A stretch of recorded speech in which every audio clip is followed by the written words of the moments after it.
The movie opens with an extremely wealthy businessman named Voyle, a mysterious type who keeps to himself. Everyone admires his lifestyle, but what most people don't know is that he's hiding a huge and dangerous secret. One day, Voyle asks his assistant Serena to go to a certain house and pick up a strange box. The poor girl has no idea how dangerous this task is, so she keeps the box with her all day. At night, she heads to the mansion where Voyle is hosting a big party.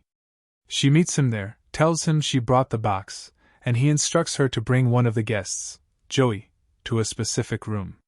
Serena doesn't know why, but she does what she's told. Joey walks into the room and finds a strange puzzle cube placed right in the center. Suddenly, Voyle appears and tells him, "If you can solve this puzzle, you'll get a huge reward." Joey is scared and wants to leave, but eventually changes his mind and decides to try solving it. The puzzle turns out to be extremely easy, and Joey completes it in no time. But as soon as he places the final piece, a small blade shoots out of the cube and stabs his hand. He screams in pain, confused and terrified. Seconds later, a portal opens and chains burst out, hooking into his skin and dragging him violently. Voyle watches the entire horrifying scene with complete calm, as if he's watching a comedy. After realizing exactly what the puzzle does to the people who solve it, he looks up at the ceiling and speaks to a hellish entity named Leviathan, one of the rulers of Hell. 6 years later, we meet a girl named Riley, a former addict trying to recover. She currently lives with her brother Michael, his friend Colin, and her roommate Nora. One day, Riley brings her boyfriend Trevor to the apartment, and things get so intimate between them that the others can hear everything from the kitchen. Afterward, they argue about her lifestyle, and Riley tells him, "It's my life, and I'm free to live it how I want." She packs her things and goes to Trevor's place. There, she smokes with him, and we learn she lied to her brother about quitting drugs. Later, Trevor suggests they go to an abandoned mansion that supposedly holds valuable antiques. He also mentions a weird box that was delivered there a few days earlier. Riley agrees, and the two break into the place. They open an old safe and find the same puzzle cube from before.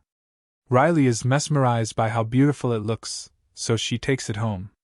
When she returns, her brother Michael becomes furious upon realizing she's still using drugs, and he kicks her out of the apartment. Heartbroken, Riley leaves, takes some pills at a deserted playground to escape reality, and pulls out the cube to play with it. She manages to solve it, and the blade pops out, but luckily it doesn't touch her. Still, she senses someone watching her. She sees a figure standing in the dark, but it turns out not to be a person. It's a demon from hell known as Pinhead, whose job is to kill whoever solves the puzzle. He doesn't kill Riley because the blade didn't draw her blood. Instead, he tells her, "If you want me to leave you alone, you'll have to offer 2 souls in exchange for your own." Meanwhile, her brother Michael, feeling guilty, goes out searching for her. He eventually finds her unconscious in the playground. While trying to help her, he accidentally injures himself badly. He goes to the bathroom to clean his wound, but the bleeding is severe.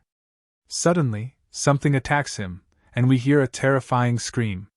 Riley wakes up from her fainting spell to the sound of her brother screaming. She rushes to the bathroom, only to find him gone without a trace. She calls the police, who file a missing person report and drop her back off at home.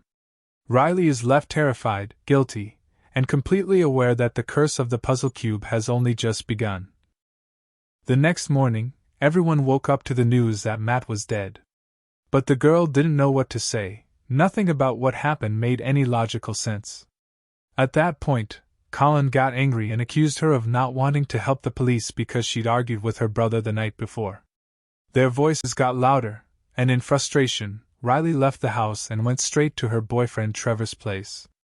When she got there, they tried to relax and forget about everything, but that night, Riley's nightmares began. In her dreams, she saw horrifying creatures from hell known as the Cenobites, all servants of Leviathan, the ruler of hell. The next morning, Riley asked Trevor to help her solve the puzzle box because she was convinced it was behind her brother's disappearance, especially since he'd been holding it the night they fought. Together, they decided to find out who owned the house where the box had been found. That's when they discovered the owner was Serena, Voil's former assistant.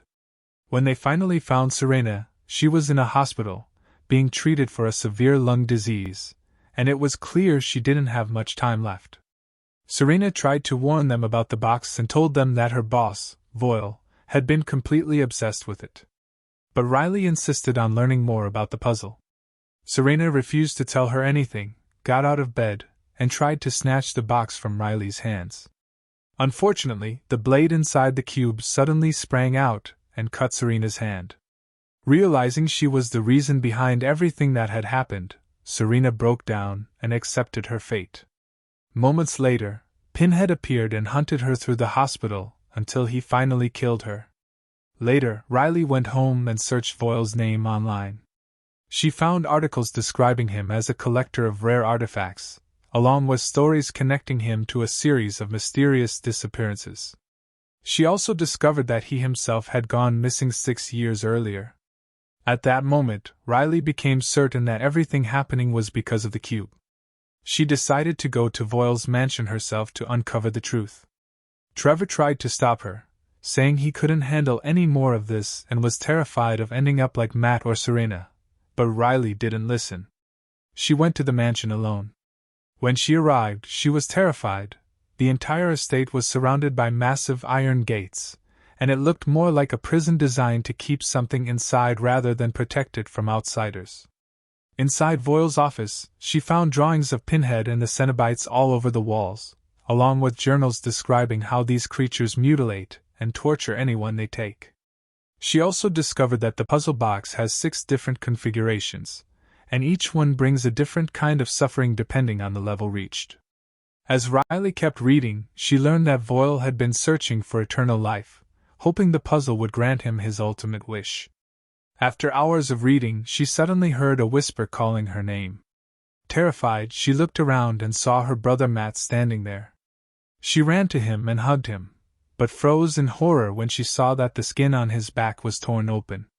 She stumbled backward in shock, only to find Colin and the others behind her. They had come to help. Riley quickly explained everything she had learned. If she could reach the 6th configuration of the puzzle, Leviathan, the ruler of Hell, would appear and grant her any wish she desired: life, love, knowledge, power, or strength. She told them she wanted to use that wish to bring Matt back.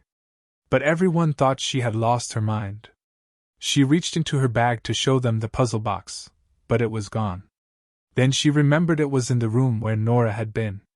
Suddenly, the door to that room slammed shut, trapping Nora inside.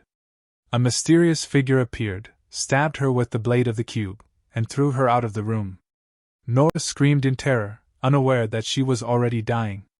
The others rushed to her, grabbed her, and ran out of the mansion as fast as they could, while Riley held the puzzle box and followed them, realizing that Hell's curse had only just begun. After the 4 of them leave the house, we find out that the mysterious man is actually Voight himself. They all jump into the car trying to get away fast, but to their bad luck, a strange force takes control of the vehicle, stopping it and changing its direction. That's when we realize the Cenobites are close by and have already started the execution of Nora. Nora is suddenly dragged away from the group, and a heavy gate slams shut behind her. For the first time, Riley sees a girl's reflection in her mirror. She's terrified and ends up crashing the car. When they get out, Nora has completely vanished. Then Voight appears and tells Riley that she already has 4 sacrifices and needs just 2 more to bring her brother back to life. But Riley refuses, so Voight warns her, either she gives him 2 more victims, or he'll take her soul instead. The remaining 3 return to the mansion, followed by one of the creatures. Everyone falls to the ground in fear, and the creature attacks the man since that was its current target. It injures him badly, but Riley manages to solve the puzzle box and stabs the creature with the cube's knife, becoming the next marked sacrifice but saving her own life. The 3 finally reach Voight's iron mansion. Riley locks all the metal gates surrounding the place so none of the Cenobites can get in. She then goes with Colin to find a way to stop this nightmare, leaving Trevor behind to rest from his injuries. But Voight shows up to confront Trevor, and that's when we discover the shocking truth: Trevor has been working with Voight all along. His job was to lure new victims for him, including Riley herself. We then learn that a strange mechanical device is attached to Voight's chest, causing him unbearable pain. As he presses on his wound, he orders Trevor to move faster because he can't stand it anymore. Meanwhile, Riley and Colin plan to trap one of the creatures. Riley stands in front of them as bait, successfully luring one in, but as she runs, the puzzle box slips from her hands. Colin goes searching for the cube but is suddenly surrounded by the Cenobites, who decide to take him as their next sacrifice. Trevor opens the gates under Voight's command, but Voight stands before him holding the cube and stabs him in the stomach. Riley tries to warn Trevor about what happened, but he doesn't react at all. That's when she realizes the full truth. Trevor betrayed her and planned to offer her as a sacrifice to Voight. Then we discover that 6 years ago, Voight had already completed all 6 sacrifices and was granted a wish by Pinhead, the Hell Priest. His wish was to experience a new kind of pleasure that no one had ever felt before. The Cenobites granted it, but in their own twisted way. They built a mechanical device and embedded it into his chest so he could feel endless pain instead of pleasure. That's when we understand that every wish from the Cenobites comes with a brutal price. The cube changes shape again, signaling that the next sacrifice is ready. Voight orders the gates opened, and the Cenobites enter, beginning their ritual. But Riley takes advantage of Voight's distraction, steals the cube, opens a gate, and runs off to find Colin. She finally finds him screaming in agony as the Cenobites begin to flay him alive. Desperate, Riley decides to make one last sacrifice to save him. She stabs Trevor with the cube's blade. The Cenobites immediately turn on him and tear him apart, freeing Colin from their torture. Voight, meanwhile, begs Pinhead to remove the machine from his chest by any means necessary. Pinhead agrees, but in the cruelest way possible, Voight's body is ripped apart and transformed into a new Cenobite. In the final sequence, Riley faces Pinhead after completing all 6 sacrifices. Pinhead offers her the chance to make a wish. Her brother appears and tells her to bring him back, but Riley, having learned her lesson, refuses. She says she accepts his death. Pinhead replies that guilt will be her true punishment and that it's enough. Riley drops the cube, and it returns to its original form. The Cenobites disappear, and Riley and Colin return to their car.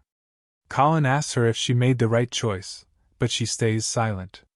In the last scene, we see Voight awakening in a strange, otherworldly place, naked, transformed, finally feeling the power he always dreamed of. And that's how the movie ends.